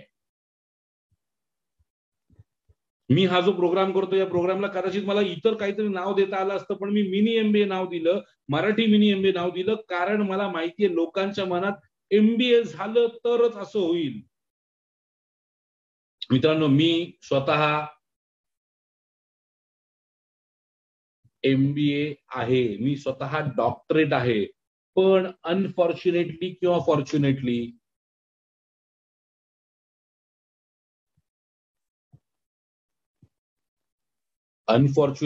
किंवा फॉर्च्युनेटली जे मी MBA मध्ये शिकलो त्याचा माझ्या वास्तविक जीवनामध्ये किती उपयोग झाला हे मला स्वतःला माहित नाही. प्रामाणिकपणे विचाराल तर नाहीच झालेलं आहे. मला MBA करत असताना कोणी हे नाही सांगितलं किंवा माझ्या समोर आलेली माणसं मी कशी हाताळू. माझा MBA मध्ये हे नाही सांगितलं की मी जेव्हा कर्जात बुडालो, माझं सगळं गमावलं मी, त्यावेळेस त्या सिच्युएशन मधनं मी कसा बाहेर निघू. मी MBA मध्ये मला हे नाही शिकवलं की जेव्हा माझ्यावरती माझी गाडी, माझे 2 गाड्या, बायकोचं सोनं विकायची वेळ आली, त्यावेळेस मी त्या सिच्युएशन मधनं कसा बाहेर पडू. मला MBA मध्ये हे नाही शिकवलं की ज्या लोकांवरती मी भरोसा ठेवला होता त्या सगळ्या लोकांनी माझे जेव्हा हात सोडले त्यावेळेस मी काय करू. हे सगळं मला शिकवलं या पुस्तकांनी. हे सगळं मला शिकवलं माझ्या आयुष्यातल्या प्रॅक्टिकल मी केलेल्या निर्णयावरनं, ज्या चुकले, जे कदाचित बरोबर झाले, मी निर्णय घेत गेलो. त्याच्यामुळे या गोष्टींचा मला फायदा झाला. मला या माइंडसेट मध्ये मी स्वतःला ढाळून घेतलं की निर्णय मला घ्यावा लागतील. मला MBA मध्ये हे नाही शिकवलं की मी निर्णय कसा घेऊ आयुष्याचा. MBA मध्ये मला हे शिकवलं होतं की तू ऑन पेपर कसा बिझनेस प्लॅन बनवायचा, पण तो बनवलेला प्लॅन ऍक्च्युअल जेव्हा फील्डवरती उतरतो आपण त्यावेळेस त्याच्यामध्ये आणि ऍक्च्युअल प्लॅन मध्ये जमीन आसमानाचा फरक होतो. तो जमीन आसमानाचा फरक टॅकल कसा करायचा हे MBA मध्ये नाही शिकवलं मला. हे माझ्या शाळेमध्ये नाही शिकवलं, तुमच्या पण कदाचित शाळेमध्ये शिकवलं नसेल. सो या सगळ्या गोष्टी ज्या आहेत, या सगळ्या हाताळण्याच्या गोष्टी ज्या आहेत या आपल्या मनावरती आहेत, आपल्या माइंडसेट वरती आहेत. तुम्ही स्वतःला कसे ट्रेन करता. एक लक्षात ठेवा, तुमच्या आयुष्यात मागे काय झालंय ते होऊन गेलंय. कदाचित तुम्ही कोणतरी एक जवळचा व्यक्ती गमावला असेल, कदाचित तुम्ही बिझनेसमध्ये लॉस घेतला असेल, कदाचित तुम्ही एखाद्या गोष्टी 4-4, 5-5 वेळा करून पण हरला असाल, पण ते झालंय. जी गोष्ट झालेली आहे, जी गोष्ट होऊन गेलेली आहे, त्याच्यामुळे तुमचं फ्युचर का बदलताय. हे मी त्या लोकांना सांगतो जे अडकून बसतात, मनाने कुठेतरी घाबरलेले असतात, व्हॉट एव्हर द सिच्युएशन झालं, पण अडकून बसतात. मित्रांनो, अडकून राहून नका. एक माइंडसेट क्रिएट करा की जे आत्ताचं मोमेंट आहे ते माझं मोमेंट आहे. आत्ताच्या मोमेंटला जगणं माझी गरज आहे, माझा चॉईस आहे.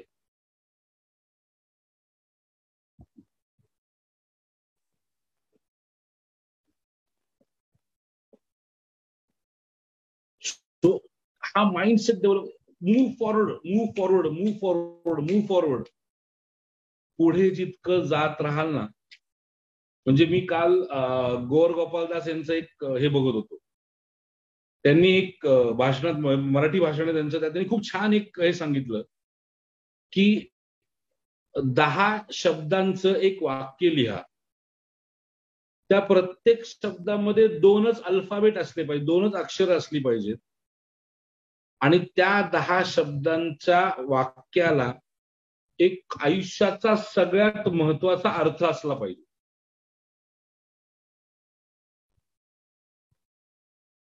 आणि ते वाक्य इतकं छान आहे,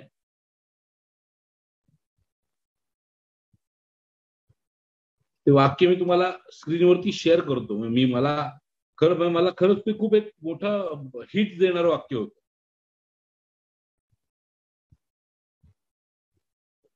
त्या वाक्यातनं आपल्यापैकी प्रत्येकासाठी खूप काहीतरी आहे. आयुष्याचं एक सार्थक होऊ शकेल असं काहीतरी वाक्य आहे ते. ते वाक्य आहे, if it is to B,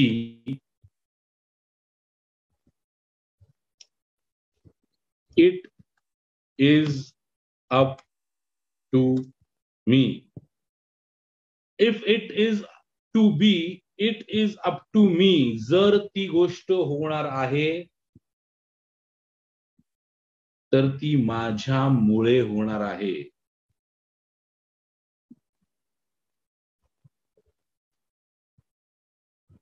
If it is to be,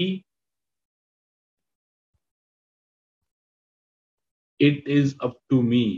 हे वाक्य ज्या दिवशी आपण प्रत्येक जण एक्सेप्ट करू आपल्या आयुष्यामध्ये,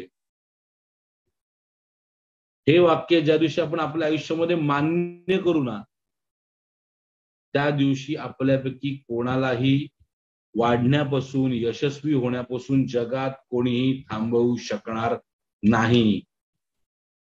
ज्या गोष्टी होतात त्या माझ्यामुळे होतात. यश मिळालं तर माझ्यामुळे, अपयश मिळालं तरी माझ्यामुळे.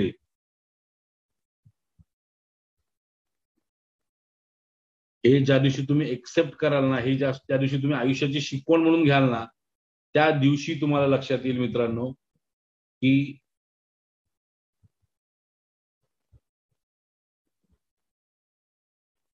तुम्हाला अचीव करण्यासारखं आयुष्यात भरपूर काही आहे. तुम्हाला मिळवण्यासारखं आयुष्यात बरंच काही आहे. तुम्ही फक्त जबाबदारी घेणं गरजेचं आहे. आणि ती जबाबदारी कशाची? तर प्रत्येक चांगल्या आणि वाईट गोष्टीची जी तुमच्या सोबत तुमच्या आयुष्यात होतीये, घडतीये.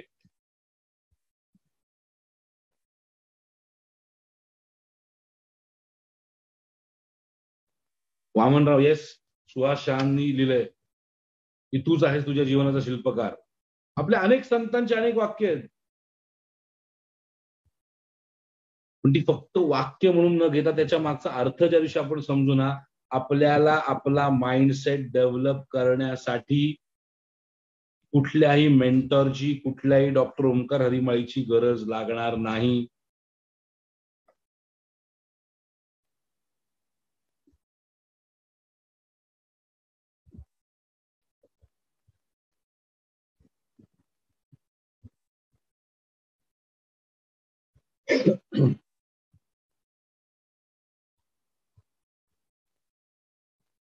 कार्तिक गेमिंग सर, एकदा रिप्लाय करा. काय रिप्लाय करू?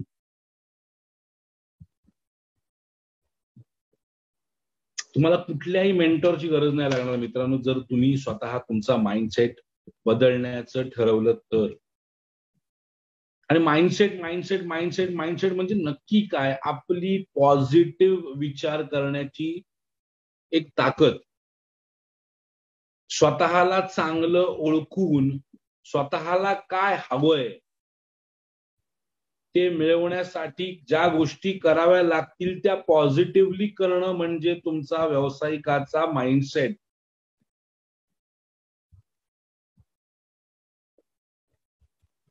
त्याच्यात काही एक रॉकेट सायन्स नाहीये मित्रांनो, काहीच रॉकेट सायन्स नाही.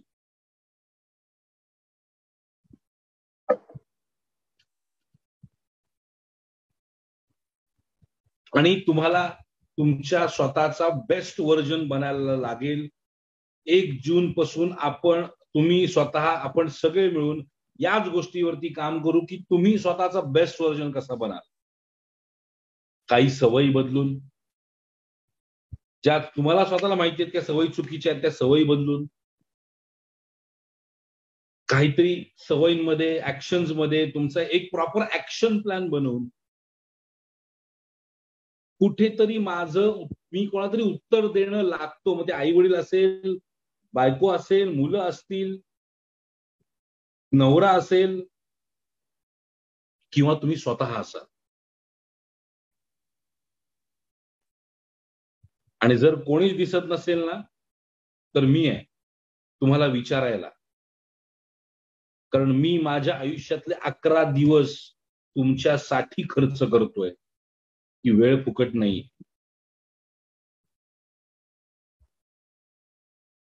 माफ करा, कदाचित माझं बोलणं थोडंसं कठोर वाटेल, पण मी माझ्या आयुष्यातले 11 दिवस रोज साधारणपणे 2 तास जरी ऍव्हरेज पकडलं तरी 22 तास तुम्हाला देतोय. कारण तुमच्या लाईफमध्ये काहीतरी पॉझिटिव्ह चेंज व्हावा.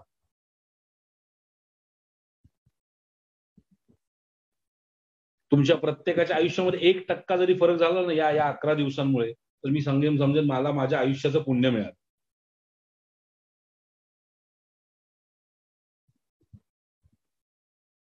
कारण मी माझ्या बायकोला नेहमी सांगतो की मी मरताना आपल्या मुलांसाठी किती आणि काय ठेवून जाईन हे मला आत्ता माहित नाही. ठेवायची इच्छा तर खूप आहे, पण माझ्या मुलांसाठी मी आशीर्वाद भरपूर ठेवून जाईन. आणि हे आशीर्वाद कदाचित तुम्ही जरी नाही दिले तरी तुमचं जेव्हा आयुष्य बदलेल तर तुमचे घरातले मला देतील, तुमचे आई वडील मला देतील, तुमची फॅमिली मला देईल. सो हे मी सगळं कशासाठी करतोय. हे का बिझनेस प्रत्येक जण करतो, प्रत्येक जण करणारच आहे. पैसा मी पण कमवेन. उद्या कदाचित आपण सगळेजण एकत्र मिळून काहीतरी मोठा पैसा कमवू. पैसा आहेच, पैसा येणारच आहे. पैसा कुठेच जाणार नाही आपल्यापासून लांब. पण पैशासोबत आपल्याला आपली एक क्रेडिबिलिटी म्हणा किंवा काहीतरी पुण्य मी मानतो. पाप पुण्य हा फॅक्टर मी मानतो. सगळ्यात महत्वाचं मी मानतो म्हणजे कर्म किंवा कर्मा इज द बिच असं म्हणतात ना. ते कर्म फिरून येतं. तर मी जर चांगलं करतोय तुमच्यासाठी काहीतरी तर ते फिरून माझ्याकडे येणारच आहे. मी जर काहीतरी वाईट केलं, ऑफकोर्स वाईट मी 100% केलं असणार कोणाला. प्रत्येकाला सुखी ठेवणं बरं पॉसिबल नाहीये. ते कधीतरी फिरून येणारच आहे. पण एक कुठेतरी आपली अकाउंटेबिलिटी असावी. तुमचा बेस्ट व्हर्जन बनण्यासाठी तुम्हाला स्वतःला 5-6 गोष्टी ज्या तुम्हाला स्वतःमध्ये कराव्या लागतील. सगळ्यात पहिले ज्या चुकीच्या सवयी आहेत मला माहिती आहेत त्या बदलणं. ऍटलिस्ट डायरेक्टली बदलता नाही आल्या तरी त्यात कुठेतरी थोडंसं अल्टरेशन करणं. 2, तुमच्या आयुष्याचं एक ऍक्शन प्लॅन बनवणं. प्लॅन कसा बनवायचा, माइंडसेट प्रमाणे आयुष्याचं प्लॅनिंग कसं करायचं हे मी उद्याच्या सेशनमध्ये सांगेन तुम्हाला. एक कम्प्लीट प्लॅनिंग आपण लाईफ प्लॅनिंग कसं करू शकतो. तेव्हा 10 वर्षाचं प्लॅनिंग, 5 वर्षाचं प्लॅनिंग, 3 वर्षाचं प्लॅनिंग, 1 वर्षाचं प्लॅनिंग, महिन्याचं प्लॅनिंग, आठवड्याचं प्लॅनिंग, अगदी मॅक्रो प्लॅनिंग पासून ते मायक्रो प्लॅनिंग पर्यंत कसं करायचं हे तुम्हाला मी सांगेन. कोणाला तरी आपण उत्तर देणं लागतो ही गोष्ट कायम डोक्यात ठेवा. मी जर विचार केला असता की ठीक आहे ना यार, लोक थांबलेत माझ्यासाठी, 700-800 लोक थांबलेत, 1000 लोक थांबलेत, जाऊ दे आज नको सेशन करायला. मी प्रामाणिकपणे सांगतो हे सेशन चालू होण्यापूर्वी 10 मिनिटं आधी मी इतक्या डिस्टर्ब माइंड याच्यात होतो, मेंटॅलिटीमध्ये होतो. काहीतरी प्रॉब्लेम झाला आमच्या ऑफिसमध्ये इंटरनली आणि त्याने मी खूप डिस्टर्ब झालो. आणि असं झालं होतं की यार येऊन सांगावं की नको यार आज नाही सेशन घेणार आहे. पण नंतर विचार केला हा माझा इंडिव्हिज्युअल प्रॉब्लेम आहे. जे लोक अपेक्षेने आलेले 700 800 900 जे काय लोक असतील त्या लोकांची काय चुकी आहे. आणि मग मला लक्षात आलं की मी तुम्हाला अकाउंटेबल आहे, मी तुम्हाला उत्तर देणं लागतो की बाबा तू आमच्याकडे पैसे घेतलेत नाही घेतले तुझा लुकआउट झाला, पण तू आम्हाला जर कमिट केलंयस की तू 11 दिवस आम्हाला देणार आहेस तर तुझं काम आहे तू 11 दिवस आम्हाला देणं. सो ही झाली अकाउंटेबिलिटी. चौथा पॉइंट, नवीन एक्सपिरियन्स घ्या. त्याच गोष्टींमध्ये अडकून नका राहू. मग त्या चांगले असतील किंवा वाईट असतील, नवीन मित्र बनवा, नवीन फॅमिली नाही म्हणता येणार पण नवीन एक सर्कल बनवायला चालू करा. ज्या लोकांना आपल्याला वाटतं या लोकांसारखं आपण बनावं त्या लोकांच्या जवळ तर जा, त्यांना समजून तर घ्या जवळून. पाचवा पॉइंट, स्वतःबद्दल एक काय म्हणतात सजगता ठेवा, स्वतःबद्दल एक जागरूकता ठेवा की मी स्वतः कोण आहे. ओंकार हरिमाळी हे माझ्या वडिलांनी दिलं नाव आहे, पण मी खरा कोण आहे. माझ्या आवडीनिवडी, खऱ्या आवडीनिवडी काय, लोकांनी लादलेल्या आवडीनिवडी नाही, माझ्या खऱ्या आवडीनिवडी काय, मला आयुष्यात खरंच काय मिळवायचंय. इतर सांगतात, आई वडील सांगतात नोकरी कर म्हणून मी नोकरी करतोय, पण मला खरंच नोकरी करायची आहे का.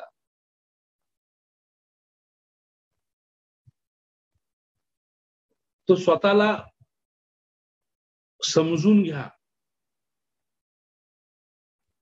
आणि स्वतःभोवती ना पॉझिटिव्ह माणसं ठेवा. लक्षात ठेवा, आपण आपल्या आजूबाजूला असणाऱ्या 5 माणसांचे ऍव्हरेज असतो.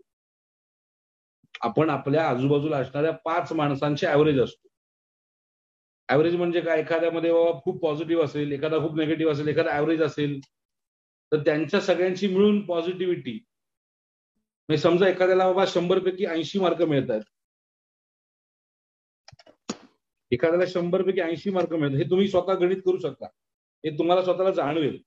तुमच्या ग्रुपमध्ये जर तुम्ही 5 लोक असाल, एकाला 80% मिळतात, सॉरी तुमच्या ग्रुपमध्ये तुम्ही 6 जण असाल आणि तुमच्या आजूबाजूच्या 5 लोकांपैकी एकाला 80% मिळतात, एकाला 20%, एकाला 40% मिळतात, एक असेल समजा त्याला 50% मिळतात, एक असेल त्याला समजा आपण 65% मिळतात, आणि एक असं असेल की ज्याला बाबा मिळतात अगदी काठावर पास होतोय बाबा 35% मिळतात. तर आयडियली तुम्हाला 50 ते 60च्या मध्ये टक्के मिळतील. मी काय केलं तर प्रत्येकाला मिळालेले मार्क एकत्रित केले आणि त्यांना 5नी भागिले. उत्तर येतं 54. तर तुम्हाला मिळणारी मार्क ही साधारणपणे 50 ते 60 याच्यामध्येच असणार. असंच आयुष्याचं पण आहे. आपल्या बाजूला सगळेच गरजुले लोक असतील तर आपण पण गांजा मारायला चालू करू. आपल्या आजूबाजूला सगळेच श्रीमंत माणसं असतील तर आपण पण श्रीमंत बनू. आपल्या आजूबाजूला जर सगळेच पॉझिटिव्ह माइंडसेटची माणसं असतील, जे प्रॉब्लेम्स आला की त्याच्यावरती सोल्युशन काढण्यावरती विचार करतात, प्रॉब्लेम्स वरती विचार नाही करत, तर आपण पण प्रॉब्लेम सॉल्व्ह करणारे बनू. आपल्या आजूबाजूला फक्त ह्याच्या त्याच्या काय म्हणतात मागे बॅक बिचिंग करणारी माणसं असतील तर आपण पण बॅक बिचिंग करणारे बनू. सो हे 6 पॉइंट्स कायमस्वरूपी लक्षात ठेवा, ज्याच्यामध्ये तुम्ही स्वतःचं बेस्ट व्हर्जन बनू शकता. सगळ्यात पहिले सवय, तुमच्या सवयी बदला. ज्या सवयी तुम्हाला माहिती आहेत, ते तुम्हाला जर माहिती नसतील ना, किंवा माझ्या सवयी कुठल्या चुकीच्या आहेत, तुमच्या आजूबाजूला असणाऱ्या 10 माणसांना विचारा किंवा तुला माझ्याबद्दल काय चुकीचं वाटतं. त्यातल्या आई वडिलांना विचारा, भाऊ बहीण असेल तर भाऊ बहिणीला विचारा, बायको असेल तर बायकोला विचारा, नवरा सहज गप्पा मारता विचारा आणि त्याच्यावरून अनालाइज करा की हे बोलतात ते खरंच बरोबर आहे का. आणि मग त्या सवयी जर तुम्हाला खरंच पटल्या की नाही या सवयी मला बदलायला पाहिजेत, तर त्या सवयी बदला. हा झाला सगळ्यात पहिला पॉईंट. दुसरा पॉईंट, आयुष्याचा एक ऍक्शन प्लॅन बनवा, प्लॅनिंग करा आयुष्यात. आलेला दिवस जगण्यासाठी आई बापाने जन्माला नाही घातले आपल्याला. तिसरं म्हणजे आपण कोणाला तरी उत्तर देणं लागतो ह्या गोष्टीची जाणीव ठेवा. मी प्रत्येक गोष्ट जी करतोय त्या गोष्टीला मला कोणाला तरी उत्तर द्यायचंय, माझी कुठेतरी अकाउंटेबिलिटी आहे, ही गोष्ट लक्षात ठेवा. चौथा पॉइंट, नवीन एक्सपिरियन्सेस घ्या, नवीन अनुभव घ्या, नवीन लोकांमध्ये वावरायला चालू करा, नवीन नेटवर्क उभं करा. तर त्याच गोष्टींमध्ये जर तुम्ही अडकून राहिलात ना, तर तुम्ही एक वेगळं दृष्टिकोन तुमचा स्वतःचा क्रिएट नाही करू शकणार. आणि जोपर्यंत दृष्टिकोन नवीन क्रिएट नाही होत, तोपर्यंत नवीन माइंडसेट नाही तयार होणार. पाचवा पॉइंट, स्वतःला समजा, स्वतःला जाणा, स्वतःला जाणून घ्या, स्वतःची माहिती स्वतःला द्या. आणि सहावा पॉइंट, तुमच्या आजूबाजूला पॉझिटिव्ह माणसं पेरायला चालू करा.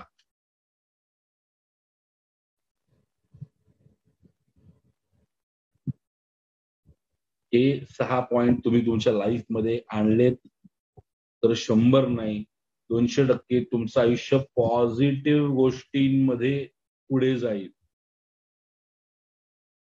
आणि जेव्हा आपण व्यावसायिक म्हणून पुढे येतोय, एक आपण लीडर, एक लक्षात ठेवा, जो व्यावसायिक आहे ना तो लीडर आहे. तो जसा एखादा लीडर, ज्या कुठल्या लीडरला तुम्ही फॉलो करता, मग ते नरेंद्र मोदी असतील, ते अमित शहा असतील, ते शरद पवार असतील, ते राज ठाकरे असतील, ते बाळासाहेब ठाकरे असतील, ते जवाहरलाल नेहरू असतील, कदाचित महात्मा गांधी असतील, अब्राहिम लिंकन असतील, ट्रम्प असतील, ज्या कुठल्या लीडरला तुम्ही फॉलो करताना त्याचा कॉन्टेक्स्ट, त्याच्या सवयी तुमच्या व्यवसायाशी निगडीत करायचा प्रयत्न करा. तुम्ही माझं जर पुस्तकांचं हे बघितलं तर माझ्याकडे मॅक्सिमम टाइम्स बायोग्राफीज आहेत, आत्मचरित्र आहेत किंवा चरित्र आहेत. तर लोक म्हणतात चरित्रामधनं त्या माणसाच्या चुका नाही कळत, की त्या माणसाने काय केलं ते नाही कळत. पण मला म्हणजे त्यातनं माहिती घ्यायची आहे की यशस्वी झालेत ना, म्हणजे त्यांचा काहीतरी फॉर्म्युला होता. आपल्याला काय तो वाचून समजून तो फॉर्म्युला आपल्या आयुष्यात फक्त कॉपी पेस्ट करायचा आहे. आपण आपले फॉर्म्युले बनवण्यापेक्षा जे ऑलरेडी यशस्वी झाले त्यांचे फॉर्म्युले आपल्याकडे घेऊ. आपल्या आयुष्याप्रमाणे एक लक्षात, आपण प्रत्येक जण इंडिव्हिज्युअल वेगळे आहोत. बाळासाहेब वेगळे होते, बाबासाहेब आंबेडकर वेगळे होते, महात्मा ज्योतिराव फुले वेगळे होते, शाहू महाराज वेगळे होते, छत्रपती शिवाजी महाराज वेगळे होते. पण त्यांच्या आयुष्यामध्ये त्यांनी लावलेल्या सवयी, त्यांच्या आयुष्यामध्ये त्यांनी जगलेलं आयुष्य, त्यांच्या आयुष्यामध्ये त्यांनी लावलेल्या सवयी, त्या सवयी जर आपल्याला ऍप्लिकेबल करता येऊ शकत असतील, आपल्याला अडॉप्ट करता येऊ शकत असतील, तर त्या आपण अडॉप्ट करून आपलं आयुष्य थोडं, अगदी महाराजांचं आयुष्य 100% आपलं त्यांच्यासारखं आयुष्य नाही झालं तरी चालेल, पण महाराजांचं जे आयुष्य आहे ते त्याचं 1% जरी किंवा 1% अर्धा टक्का जरी आयुष्य आपल्याला जगता आलं, तर आज जिथे आहोत त्याच्या आपण कमीत कमी 100 नाही 200 पट पुढे असू. अशा पद्धतीचं आयुष्य छत्रपती शिवाजी महाराजांनी जगलंय, अशा पद्धतीचं आयुष्य प्रत्येक नेत्यांनी जगलंय, प्रत्येक लीडरनी जगलंय. तर तुम्हाला व्यावसायिक करणारा एक लीडर बनायचंय. सो जर तुम्हाला लीडर बनायचंय तर तुम्हाला लीडरशिप क्वालिटीज डेव्हलप कराव्या लागतील. कदाचित तुम्हाला रात्रभर काम करावं लागेल, कदाचित रात्रभर काम करून सकाळी लवकर उठून काम करावं लागेल, कदाचित खूप लिमिटेड मित्र मंडळी असेल, कदाचित अनेक लोक तुमच्याबद्दल गैरसमज पसरवतील किंवा गैरसमज निर्माण झालेले असतील. बऱ्याच वेळा व्यावसायिक म्हणून असं होतं की मी करतोय ते बरोबर आहे की नाही माहित नसतं, हातपाय मारत असतो, पण ते करत राहावं लागेल. तुम्हाला स्वतःला प्रश्न विचारत राहावे लागतील.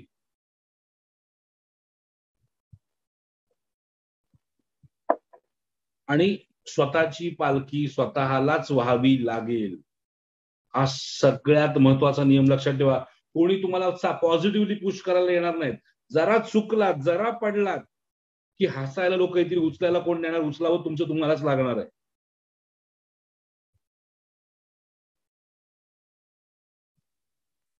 आणि एक सांगतो, व्यवसाय करण्यासारखी दुसरी सोपी गोष्ट नाहीये, फक्त तुम्ही ठरवणं गरजेचं आहे. तुम्ही म्हणा हे विश्वास, अरे यार बिझनेस कठीण आहे, बिझनेस मी बिझनेस करतो म्हणजे काय दिव्य करताय का?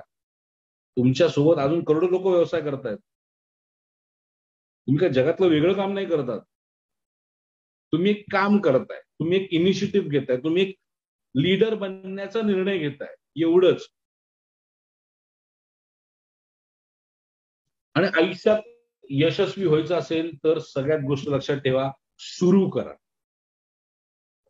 सुरू केल्यानंतर ते जे सुरू केले त्याच्यावरती फोकस ठेवा आणि त्या फोकसच्या अगेन्स्ट मला काय मिळणार आहे त्या मिळण्याच्या गोष्टीवरती तुमचा अंकुश असणं, तुमचं लक्ष असणं गरजेचं आहे. सो सुरू करा, फोकस ठेवा आणि फोकस ठेवल्यानंतर जिथे पोचायचंय ते पोचण्यासाठीच मिळवायचंय ते मिळवण्याची तयारी ठेवा. एवढ्या गोष्टी जर तुम्ही तुमच्यामध्ये डेव्हलप केल्यात तर तुमचं आयुष्य खूप चांगलं होऊ शकतं. आजचं जे सेशन होतं हे माइंडसेट या विषयावरती होतं. उद्याचं जे सेशन देखील माइंडसेटचा पुढचा भाग, स्वॉट अनालिसिस कसं करायचं, लाईफ प्लॅनिंग कसं करायचं, बिझनेस करत असताना तुम्ही अजून पुढे कुठल्या कुठल्या पद्धतीचे विचार करणं गरजेचं आहे.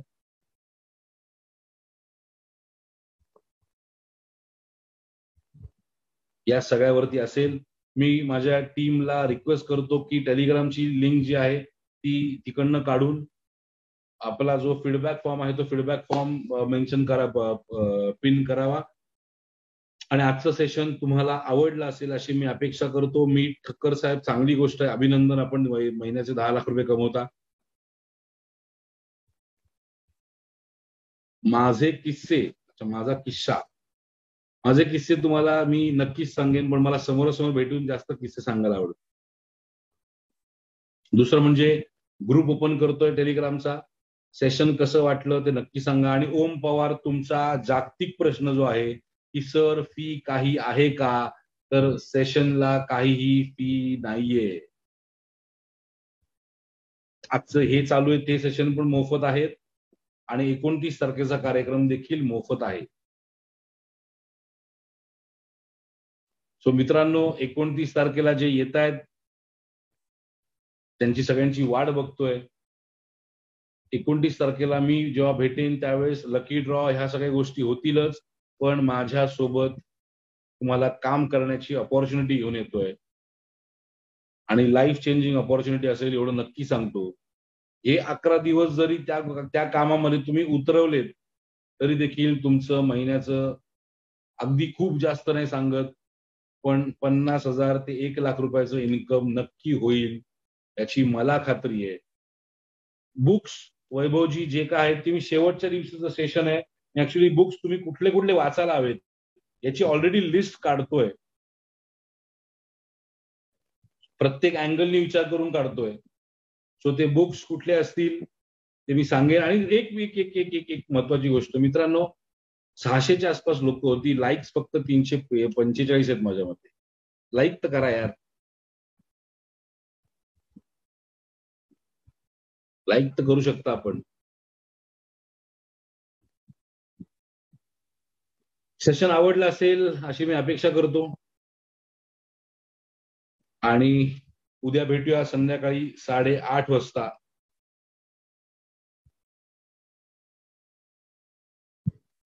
तर मी शेअर मार्केट इन्व्हेस्टर आहे. अरे व्हेरी व्हेरी गुड, मनी अर्न्स. अतिशय सुंदर विषय माइंडसेटवर झाला. धन्यवाद, धन्यवाद श्रीकांतजी. तर मी शेअर मार्केट इन्व्हेस्टर आहे. ओके, मनी अर्न्स कळलं मला. असं माझं टार्गेट, माझा फोकस, माझा बिझनेस आहे. ग्रेट, जय मालाताई. थँक्यू थँक्यू थँक्यू सगळ्यांना. खरं खूप छान होतं. Thank you very much. मित्रांनो, मला एक रिक्वेस्ट करायची, तुम्हाला सेशन जर आवडत नसतील ना तर प्लीज आवर्जून सांगा नाही आवडलं म्हणून. पण आवडलं तर आवडलं सांगा, पण नाही आवडलं तर जास्त सांगा की मी तुमच्यापर्यंत जे पोहोचवायचा प्रयत्न करतोय ते तुमच्यापर्यंत पोहोचतंय की नाही पोहोचत आहे. मित्रांनो, फॉर्म, फीडबॅक फॉर्म पोस्ट केलेला आहे, पिन केलेला आहे, तो आठवणींनी भरा. सागर सिंघाडे का हसताय? हॅलो सर, जर कोणी आपल्या 11 दिवस सेशन नाही अटेंड केलं आणि डायरेक्ट 29ला आलं तर चालणार आहे का? आयडियली नाही चालणार, पण ठीक आहे, यायचं असेल तर येऊ शकतात. आयडियली हे ऐकणं इम्पॉर्टंट आहे. Great work sir. Okay, thank you. खूप छान वाटलं साहेब, थँक्यू व्हेरी मच. ओके. आणि मित्रांनो, अजून एक रिक्वेस्ट की आपण जे करतोय याची कमीत कमी तुमच्या 3 मित्रांना, मैत्रिणींना, फॅमिलीतल्या लोकांना याच्याबद्दल माहिती सांगा की ओंकार हरिमाळी नावाचा प्राणी काहीतरी असं असं करतोय. आणि दुसरं म्हणजे जे आता जॉईन झालेत आणि जर तुम्ही ओंकार हरिमाळी हे युट्यूब चॅनल काय म्हणतात सबस्क्राईब केलं नसेल तर ते आठवणीने सबस्क्राईब करा. कारण उद्या परवा अनेक व्हिडिओज येणार आहेत बिझनेसच्या मेंटॅलिटी, बिझनेसच्या माइंडसेट बाबतीतले. आणि ज्यांचं हे होतं की बाबा माझा प्रवास, माझं आयुष्य, तर त्यांच्यासाठी देखील लवकरच एक व्हिडिओ घेऊन येतोय. सोपान राठोड साहेब काही बुकिंग नाहीये सर. व्हिडिओ अफर्मेशन सेंड करा प्लीज. येस प्रियांकाजी, जसं सेशन संपलं मी व्हिडिओ अफर्मेशन ताबडतोब पाठवतो. ओके, आय थिंक ग्रुप पण आपल्या टेलिग्रामचा ग्रुप जो आहे तो ओपन केला असेल अशी मी अपेक्षा करतो. येस, त्याच्यामध्ये देखील आठवणीने तुमचे फीडबॅक्स द्या. आणि जाण्यापूर्वी तेच सांगेन जे नेहमी सांगतो की तुमची जर काम करायची तयारी असेल, तुमची जर मेहनत करायची तयारी असेल आणि तुम्हाला तुमचा स्वतःचा व्यवसाय उभा करायचा असेल तर तुमचा व्यवसाय उभा करायची जबाबदारी डॉक्टर ओंकार हरिमाळीची असेल. याच नोटवर तुमच्या सगळ्यांची रजा घेतो. धन्यवाद. जय हिंद, जय महाराष्ट्र, जय शिवराय.